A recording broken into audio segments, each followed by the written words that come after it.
Hi everyone, it's Kino here. Thanks for joining me on Living the Yogi's Life, where I share with you how to translate the lessons that you learn on your yoga mat into your everyday life. One of the things that happens pretty quickly when you begin to practice yoga is you begin to feel different parts of yourself through the organism of your body you might not otherwise be tuned into. So what that means kind of in plain English is that, before you come to the yoga practice, there are whole parts of the body that are kind of not in your daily consciousness. For example, in the yoga practice, we spend a lot of time talking about the pelvic floor. Now, I don't know about you, but before I came to the yoga practice, I never really gave too much consideration to my pelvic floor, or really what was happening down inside of the darkness of the pelvis. But we have this thing called the bandhas in the yoga practice, where we go in and we activate the pelvic floor really strongly to create a lot of support for the lower back and give us access to the hip joints. If you've never checked out some of my videos about the bandhas, definitely check those out. Now, sometimes what happens when you tune into a part of the body and try to feel it, you're not normally accustomed to feeling it, because there's either sort of feels like a black hole, like you can't really get sensations, or sometimes when you get sensations, they often come with experience of emotions that are often kind of stored or sleeping in the subtle body. Now, I believe that emotions, and particularly memories, take up residence in our bodies, different places. Sometimes memories that are unprocessed or things that we just rather not think about, they kind of take residence in the physicality of the muscles and the muscle tissues. You might be familiar with this if you've ever experienced a trauma or fall or something like that, and injured a muscle. It kind of remembers the fall. And I think our emotions are kind of stored in the body a little bit. You could even go so far as to say that the body is kind of a reservoir of our subconscious mind. All of those subconscious emotions are floating around. When you get yourself into a yoga practice, you think about your pelvic floor, you think about your hip joint, you get things moving around, then you also inevitably come face to face with those emotions again. The first inclination that sometimes happens when these emotions start to bubble up is we start to fight against them. We think, oh, go away, I don't want to deal with you right now. I'm in the middle of yoga, I'm busy. Or the other thing that sometimes people do is then they kind of milk the emotions, and then they think, okay, now I've got to feel everything that comes through me.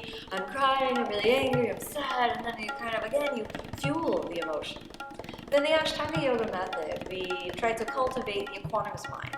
And the equanimous mind actually creates a little bit of separation between your emotional experience and your consciousness. So in other words, we cultivate the watching consciousness. So as emotions bubble up from your surface, or from the depths of the pelvis, or the depths of the hip joint, you simply watch them, kind of like a weather report, and you don't let it bother you. So you're free already from the binds of attachment and aversion, from pleasure and pain, from happiness and sadness, from anger and frustration, anxiety, right from the beginning. So you simply observe. And so you may find yourself in a yoga pose, and then suddenly an emotion arises. It may be sort of filled with a wave of anger. Instead of saying, oh, I'm really angry right now, you simply observe. Anger is present. And you observe. And let it be exactly that. Like you look at a weather report. Oh, sunny day today, right? Maybe you would not have an anger response to a sunny day, but who knows? Maybe you're angry at the sun. It could be too hot sometimes, right? So you just observe, oh, sunny day today. Oh, anger has arisen in my body today. And then you continue with the simplicity of the method. You stay in the posture, you stay with your breath, and you stay with the awareness of the pose and your focal point. Don't try to make the emotion go away, you just observe. If it's very strong, the recommendation is that you stay with the physical sensations of the emotion. So maybe you feel anger as tightness and tension in the body. Or on the other hand, you might feel sort of sadness and depression, and maybe sort of a tremor that sits in your heart, or you may feel like a wave of sadness. You may even feel tears coming out of your eyes. You still observe. Tears are present. Crying is there. And you just observe and label the emotion. See, one day in my practice, at the end of my back bends are a real big sort of stimulator of the inner emotions. I got to the end of my practice, and I would do my back bends, and this wave of sadness just took over me. And I never really knew where it came from, and I never really knew what I did to make it go away. But every day I would observe, oh, sadness is there. This sort of wave of tears would come from me. And I would just observe, sadness is there. Do my back bends, sadness is there. And as I would do my back bends again, sadness, that's it for about a year. And one day I sort of really labeled the sadness, and it just sort of said, it feels like, the tears of a whole lifetime. I just felt like I was crying for all the sad moments in my life, but I didn't really know there weren't any memories that came with it, just this feeling.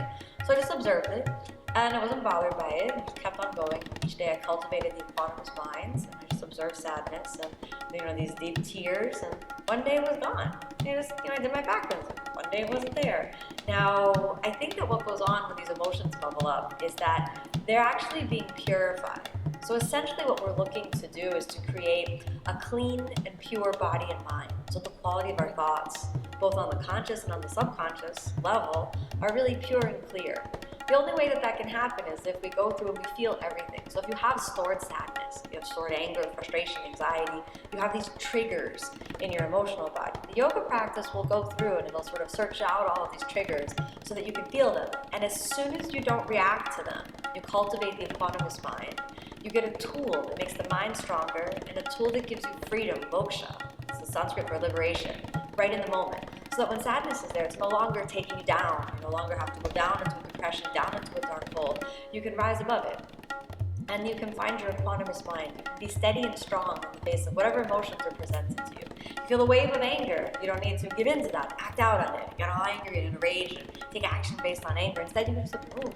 Anger is presence. So action is not appropriate. You can return to your breath. You can take that tool from your yoga practice out into your life until all the seeds of all of the obstacles, all the roots of all of the emotional issues or triggers that are inside of you, that they're ultimately lessened. And you can be free and clear in the present. This is what I believe is the strength of the spiritual path of yoga. So that your mind is steady and calm, so that you can really get what it means to be present and peaceful, so that you can claim what I like to think of as our spiritual inheritance, which is the true ability to be happy, the true ability to experience love and joy, despite whatever it is, maybe the emotional reality of the day, so that you can have a love that's so big so it can contain pleasure and pain. So you can experience a divine grace that is so big so that it is imperturbed, whether or not you're experiencing depression or you're experiencing anger, anxiety, panic, happiness, or joy, or anything. It is just so big so it holds it all.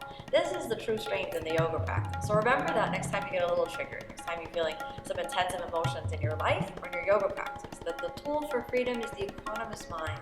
And each time you take a step in that direction, you're not only stronger, but you're more free. Thanks so much for watching, everyone. Hope you're inspired to continue your practice. Namaste.